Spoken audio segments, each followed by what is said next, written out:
The Emotional Orphan Manifesto. A work in progress. Prelude. I am not a hero, possess no fortune, haven't changed or influenced the course of mankind or history in any way.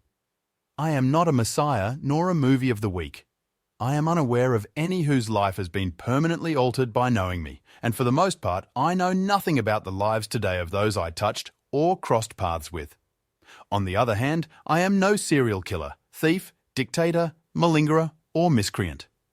I am not in jail or some institution. Some were sure that would not be the case.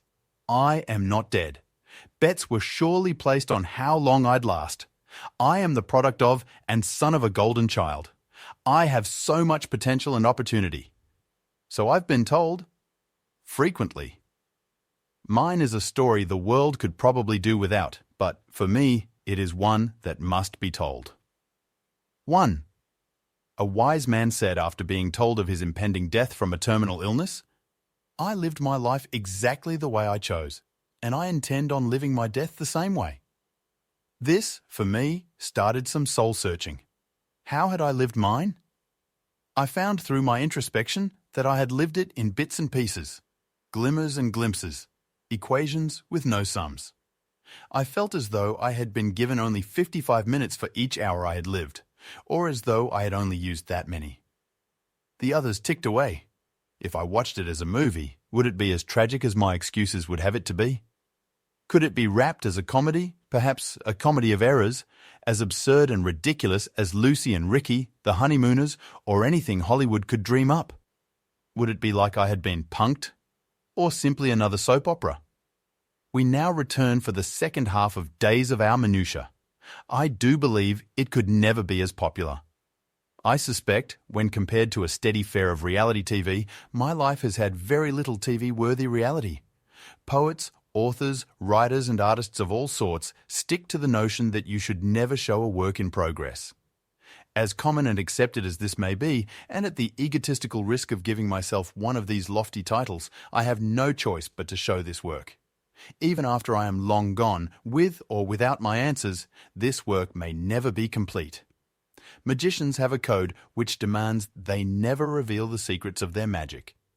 Those blessed with the gift of magic, not the gift of a sleight hand, require no such code. Theirs is no trick, and they know no secrets which make their illusions real. They only know they are gifted. Their belief in the conversion of illusion to reality is so powerful that it actually can occur for them.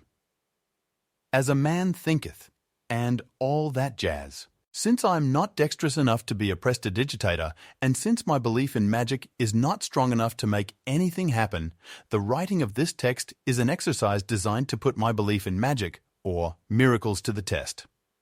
Willingness combined with belief, and action gets results. In this case, miracles or magic, which can make a difference, or affect change in my life. I really am not sure how to go about saying whatever it is that I think is so important. I have been accused of being long-winded. However, I have collected some really entertaining tales, which I am certain would hold my attention if I was to hear them from someone else. More importantly, somewhere in these rambling, disjointed remembrances of mine lies an answer for me. An explanation or reason for my position in this world. Something to help me make sense of it all. I suppose the way to get to it is to simply tell the tales. I must clarify up front that although I am in the throes of an existential crisis, which has led me here to finally put pen to paper, I use the term crisis hesitantly. I consider myself a fairly spiritual, if not religious man. I do not question the existence of angels and gods. I get the idea of a higher purpose and have even devoted a portion of my life to defining what that purpose is for me. I've battled and beaten a number of my own demons and skated death way too many times. I'm not so vain as to believe I could have done so without divine providence and intervention. The issues I am wrestling with now are more related to the confusion I feel about the seemingly minimal long-term impact these triumphs have had. No matter the effort, sincerity, willingness, or the growth I have attempted, exercised, or exhibited, ultimately my results tend to be the same. Circumstances come full circle, the fears and setbacks seem the same. My meaningful relationships usually have similar outcomes. Peace, popularity, property and prosperity tease me, then are gone away once more. It has always been this way, and to lose the mustard seed of faith I have managed to call on when needed, or when I couldn't do it myself, would most certainly signal my demise. I suppose these answers to all the whys and a refill on the hope is the holy grail I seek from telling these tales. Maybe even you, the reader, will find some answers as well. Certainly my ego would love that. Even better though, I might get a little closer to fulfilling the elusive, aforementioned higher purpose. God knows that would be timely, so on with it. 4. Freshly smeared finger paint dripped from my grimy little hands, and a new masterpiece destined for a shoebox in my mother's closet laid out before me to dry. I suppose it wasn't fashionable to put bad art on the new Frigidaire back then. What? And hide the ultra-modern avocado colour? I was leaned back in my chair, looking as cool as a 6-year-old Romeo can. I envision an Elvis Beavercleaver or James Dean Dennis the Menace combo. Maybe it was more like Danny Partridge, except I was sure I looked like, and was as cool as Keith. I had conveniently positioned myself so I was right next to the cutest girl in the class, Anne Balance. The irony of her last name came later. She was beautiful. More beautiful than Marcia, and I was certain she was under my spell. So I leaned over when the teacher wasn't looking and quickly kissed her on the cheek. What happened next was quite shocking to me, and prophetic to say the least. Miss Anne Balance, the first love of my life, stood up, kicked the unstable legs of my reclined art table chair right out from under me. The sense of complete powerlessness I felt was accentuated by the slow motion effect which comes, apparently, so you have a fair chance at fully experiencing the pending trauma, or, in my case, head injury. That same slow motion effect does not seem, however, to improve the reaction time of an awkward and clumsy kindergartner like myself. My head bounced off of the really hard but attractive 50s modern concrete floor and boom, out go the lights. We can, as a society, stop the evils of exposed screws on playground equipment and make it a law to wear a helmet while biking, but every school I've ever seen has these same flaws. Go figure. On that fateful day, a pattern emerged. I would psych myself past my own insecurities and low self-esteem by presenting an illusion of myself only to be let down. On that day, I guess you could say I got my first mild concussion when I lost my balance while losing balance. See, I told you it was ironic. The real irony is, though, in first grade, without much coercion, Anne became my first real girlfriend and she willingly gave me my first real kiss on the cheek. Right after I chased her halfway home from school. I dared not risk the attempt around any concrete floors. 2. My first real memory in life is Sean Connery. Thunderball, the James Bond film, was playing on that big screen in front of my mum and I. We were at the mid-60s posh, save us from downtown, leave us in the suburbs, Lenox Square. Not mall, mind you, square. Malls had not been invented yet. I will speak of Lenox many times. I have an ongoing and annoying habit of returning to the familiar places.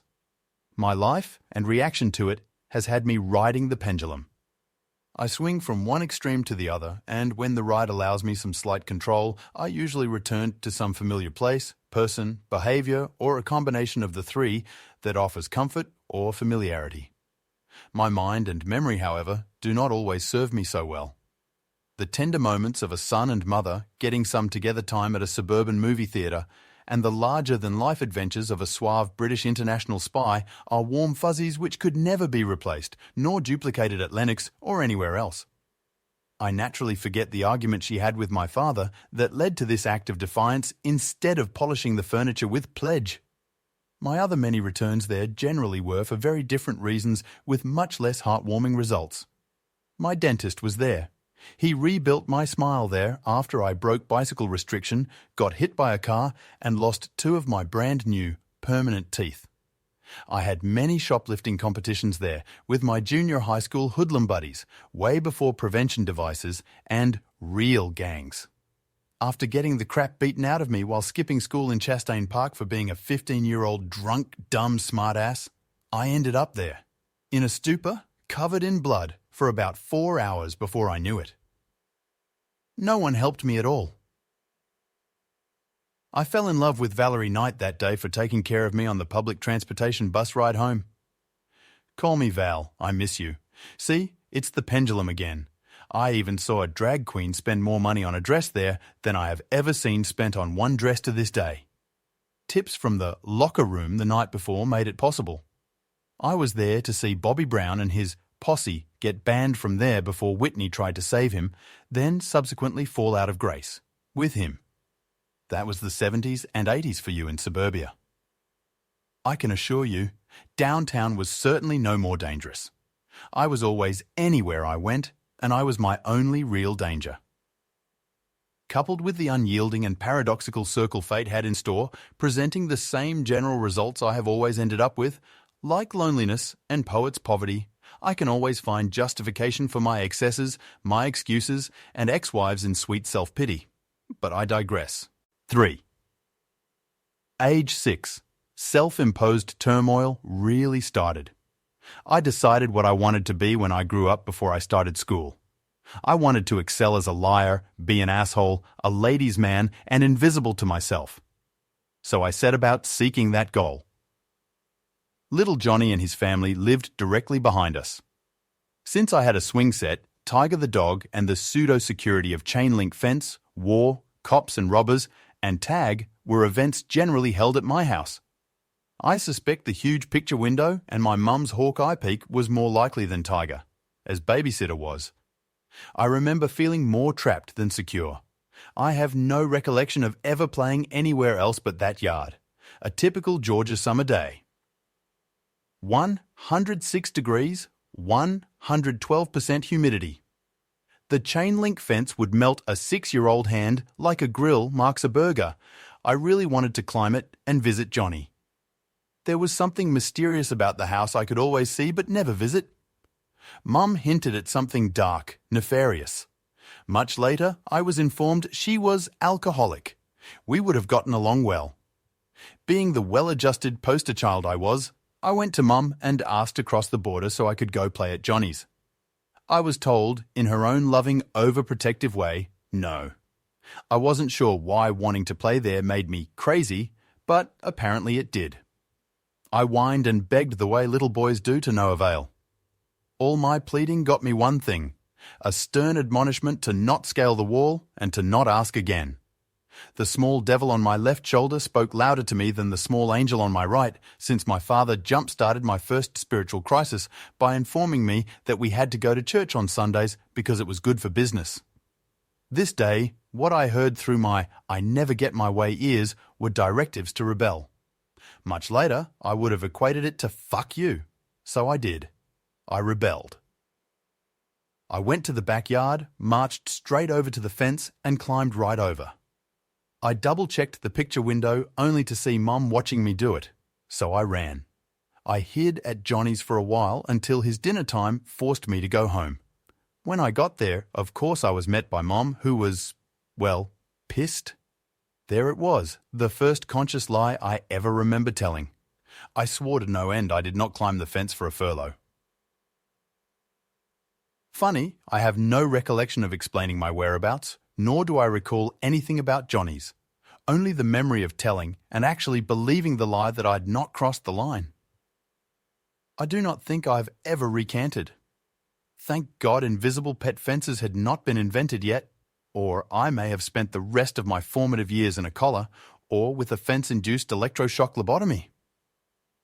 That attention received was a sad compromise to be sure, but it cemented the idea that this sort of attention was better than none at all, and it started a long-standing trend that I followed for many years. It also taught me a valuable lesson. If the lie was to work, I had to believe it as much if not more than those I was telling it to.